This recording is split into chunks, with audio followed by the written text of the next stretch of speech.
सरदार मोहम्मद शमीम साहब का मजमून बिल्किस का मकबूल। सुना था पीरा साली की तन्ख्वाही आज़ार जान होती है, ताहम मकबूल साहब के साथ मुलाकात से कबल मुझ पर इस बात की मुकम्मल तशरीह मुनकशिफ नहीं हुई थी। ये गालिबन जुमे की बात है। मैं बाद अज़ नमाज असर घर पहुंचा तो बेगम ने बताया कि एक बुज़ुर्ग तशरीफ़ लाए थे जो चंद किताबें और सीडीज़ इनायत कर गए। तफसीली मायने से मालूम हुआ कि सीडीज़ में कुछ नामवर इस्लामी मुफक्किरीन और मुस्लिहीन के दुरूस थे, जबकि अंग्रेज़ी और उर्दू में तहरीर शुदा कुतुब उन बुजुर्गवार की अपनी तसानीफ़ थीं जिनमें इस्लाह अहवाल और फ़िक्र आक़िबत का पैगाम था।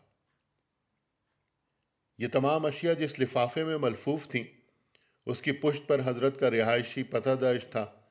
मैं अज़राह तशक्कुर व तकरीम बुजुर्गवार की कदम बोसी के लिए गुज़िश्ता रोज़ उनकी रिहाइश गाह पर पहुंच गया। दरवाजे पर मेरा इस्तकबाल उनके जवां साल पोते ने किया। ये नौजवान मुझे घर की बालाई मंजिल के एक कमरे में ले गया, जहां पुरनूर चेहरे और जाजिब नज़र शख्सियत के मालिक एक मियाना कामत बुजुर्ग कुछ लिखने में मसरूफ़ थे। यही मकबूल साहब थे। मकबूल साहब मुझे पिदराना शफ़क़त व मोहब्बत से मिले, प्यार किया और अपने पहलू में बैठने को कहा। इससे पहले कि वो मुद्दाए मुलाकात दरियाफ़्त करते, मैंने खुद ही अर्ज़ कर दिया कि तशक्कुर की गर्ज से आया हूँ। हज़रत कमाल मुरव्वत से मुतबस्सिम हुए और बोले, अल्लाह तमाम इंसानों की भलाई चाहता है और हम सब भलाई को इंसानियत तक पहुँचाने पर मामूर हैं। कुछ देर की मुतकल्लिफ गुफ्तगू के बाद अपनी डायरी की तरफ इशारा करते हुए गोया हुए, अपनी अहलिया मरहूमा से मुंसलिक याददाश्तें तहरीर कर रहा था, जो अब तकमील के मराहिल में हैं। जुमले के इख्तिताम तक मकबूल साहब की आंखों में नमी और लहजे में गिरानी की कैफियत तारी हो चुकी थी।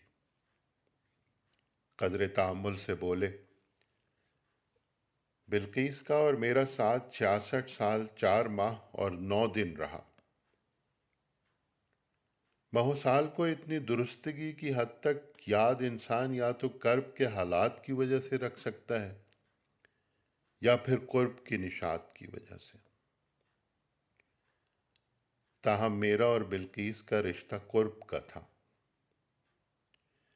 मैं एक मुतलव्विनुल मिजाज और दुरुशखो आदमी था, जबकि वो एक धीमे मिजाज की सुलह जो देवी, बड़ी नेक सीरत, तहज्जुद गुजार और कुरान दोस्त औरत थी। वो उसने सारी ज़िंदगी बसर व चश्म मेरी वफ़ाशुआरी और ख़िदमत गुजारी में बसर की। बस आखिरी उम्र में बरबिनाए अलालत मेरी तरफ से खिदमत का एहतियाज उसका मुकद्दर ठहरा। ताहम मैंने सिर्फ 3 साल तक उसकी देखभाल की, फिर वो मुझे लातादाद लोगों के हुजूम में तन्हा छोड़कर चली गई। अमेरिका में वफात पाई बिल्किस ने और वहीं पर दफन करवाया है इसको। मैं भी अमेरिका में ही मुकीम हूं ना, इसलिए। ये तस्वीर देखो, ये बिल्किस की लौह तुरबत है। इस पर उसकी तारीख़ पैदाइश और यौम वफ़ात कुनिंदा है। मेरी उम्र अब मेरी उम्र अब 92 बरस से कुछ ऊपर है। न जाने कब बुलावा आ जाए। मैंने बिल्किस के पहलू में अपनी कब्र के लिए कीमतन जगह भी मुख्तस करा दी है। ये देखो, मेरे पास इसका नक्शा भी मौजूद है। मैंने तो कब से अपना सामान सफ़र बांध रखा है। बस एक ही ख्वाहिश है कि जाने से पहले बिल्किस से मुताल्लिक अपनी किताब की इशाअत करा दूं। इस ज़िमन में आज शाम को एक कंपोज़र भी बुला रखा है। तुम शायरी करते हो ना, ये लो मेरी डायरी का दिबाचा पढ़ लो और बिल्किस के बारे में चंद अशार लिख दो। मैं इन्हें किताब का हिस्सा बना दूंगा। मैं पथराई हुई आंखों से कांच के बने उस शख्स के चेहरे पर लिखी शिकस्त रीख्त की दास्तान पढ़ रहा था। वो ज़ेर बार फ़िराक व खिलवत टूट चुका था, مگر ذکر یار کو کتابی شکل میں سمیٹنے سے پہلے بکھرنا نہیں چاہتا تھا۔ میں نے لمحاتی سکوت کو توڑتے ہوئے کہا، انکل میں کچھ اشعار لکھ کر شام تک آپ کی خدمت میں پیش کر دوں گا۔ مقبول صاحب انبساط و حیرت سے بولے، تم واقعی اتنی جلدی لکھ دو گے؟ اگر ایسا کر لو تو میں آج شام ہی کمپوزر کے حوالے کر دوں گا تاکہ میرے امریکہ جانے سے پہلے کتاب کی طباعت ہو جائے۔ پھر اپنی ارذل العمری کی نقاہت کے باوجود کمال وزاداری کا مظاہرہ کرتے ہوئے بالائی منزل سے گھر کے صدر دروازے تک تشریف لائے اور ڈھیروں دعاؤں کے ساتھ مجھے رخصت کیا۔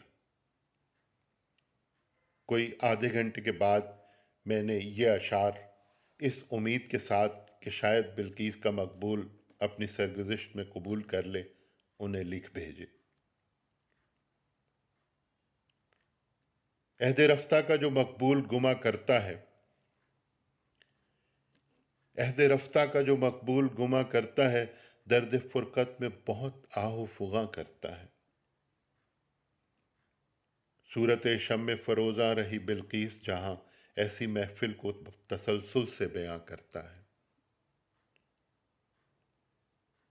عہد رفتہ کا جو مقبول گما کرتا ہے، درد فرقت میں بہت آہ و فغاں کرتا ہے۔ صورت شمع فروزاں رہی بلقیس جہاں، ایسی محفل کو تسلسل سے بیاں کرتا ہے۔ تذکرہ مہر و وفاداری کا جس رنگ میں ہو، یار کا ذکر سرے نو کے سنا کرتا ہے۔ صفت ماہی بو آب تڑپتا ہے غریب، چارہ درد بسد اشک رواں کرتا ہے۔ رہزن جان ہوئی جاتی ہے پیری لیکن، رہزن جان ہوئی جاتی ہے پیری لیکن، وصل کی بات بسط قلب جواں کرتا ہے۔ عہد رفتہ کا جو مقبول گما کرتا ہے۔